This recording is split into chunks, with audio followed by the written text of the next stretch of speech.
Hey everybody.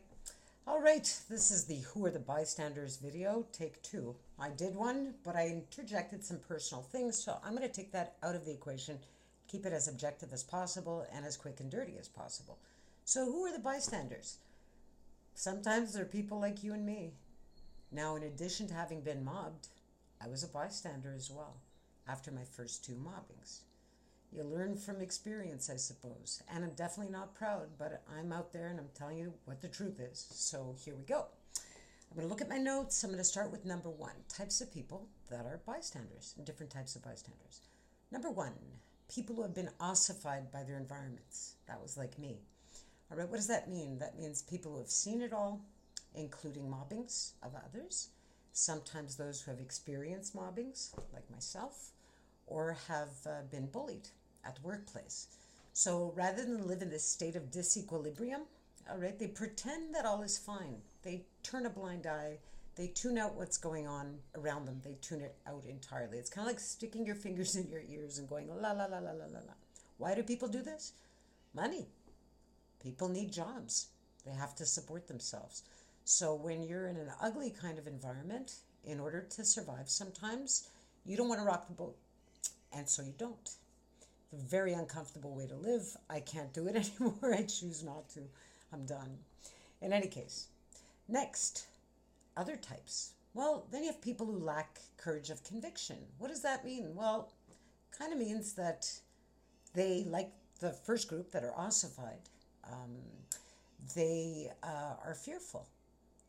All right? So what happens is when people actually are so fearful, all right, sometimes their behavior under the pressure of social forces changes. So maybe normally with their families, they're very nice, but if everybody around them is doing a certain thing, they will follow suit. They'll do exactly what the group is doing, all right? So what happens in these situations? Well, I'll tell you, people tend to follow group norms, and their personal judgment is literally altered, okay? Often they're aware of it, and, or often they're unaware of it, okay? But mostly what happens is this, something called cognitive dissonance. And what does that mean? That means what you really know, like say, if you have a conscience, people like this do have a conscience, all right? So they're not narcissists.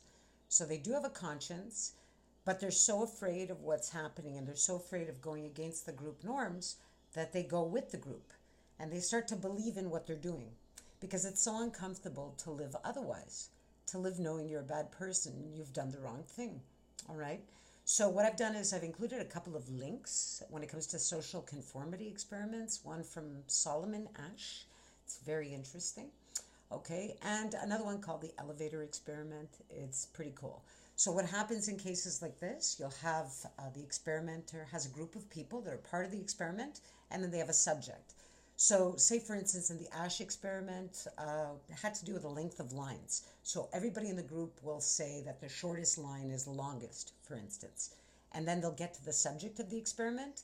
And even though it's clearly evident, all right, which one is the longest line, they'll go with what the group says, all right? So they'll choose the same line that the group chose, even though they know it's the incorrect answer. They just don't want to make waves, go against the group. So it's interesting. So this cognitive dissonance refers to a situation involving conflicting attitudes, beliefs, or behaviors, and it produces a feeling of mental discomfort, okay? So heavy mental discomfort. And that's pretty much it, okay? So in order to deflect that feeling of discomfort, it leads to an alteration in the attitudes, beliefs, or behaviors to reduce the discomfort and restore some kind of a balance. So I've included a link to this. Okay, so that's the second type of bystander. Third type, people who lack a conscience. That's narcissists, often of the covert variety.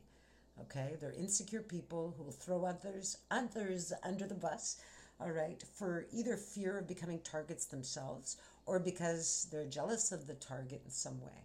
All right, that's what happened to me in this last mobbing. All right, so this covert narcissist who would, sidle up to me and talk to me and disclose all kinds of weird things to me, all right, threw me under the bus.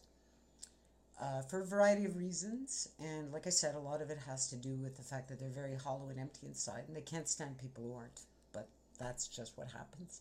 All right. And so they won't be directly involved, but they'll triangulate situations. And that means they'll talk crap about you to other people and, whatever. They'll plant all kinds of weird seeds and lie about you. They're the smear campaign people. Okay. But they will never own it. Anyhow, next.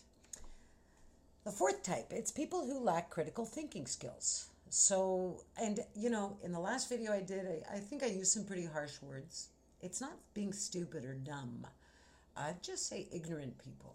All right? So these are the types of people who can easily be twisted or brainwashed by, like, say, for instance, the mandate of the organization. Where I worked, believe it or not, the mandate of the organization had to do with respect, integrity, and courage of conviction. But a lot of the people would follow the organization no matter where the organization was going. The people in the organization can say whatever rhetoric they want, but they're not walking the walk, if you will. Okay? So the organization stands for all these great things, but they're doing shitty things to people. And then you'll have the soldiers, as they call them, just following suit. So they think they're doing the right thing by mobbing the person. Because, hey, if the organization says this person's bad, they must be. And that's unfortunate, but you will get people like that. And lastly, those who are trying to fit in. All right? So that kind of goes in line with the first couple of things that I said. Like the people that are ossified are not really trying to fit in. They're just trying to avoid being mobbed. And the people who lack courage of conviction, it's very fear-based. And people who try to fit in are just, hey, trying to fit in or climb the ladder, in a way. I mean, you have to engage. You can't go against the group if you want to climb the ladder, right? Just is what it is. So that's it for now, quick and dirty. I'll be back with the next videos to talk about the stages of mobbing and what to do, stage-specific solutions. Take care. I wish you a great day, and namaste. Bye-bye.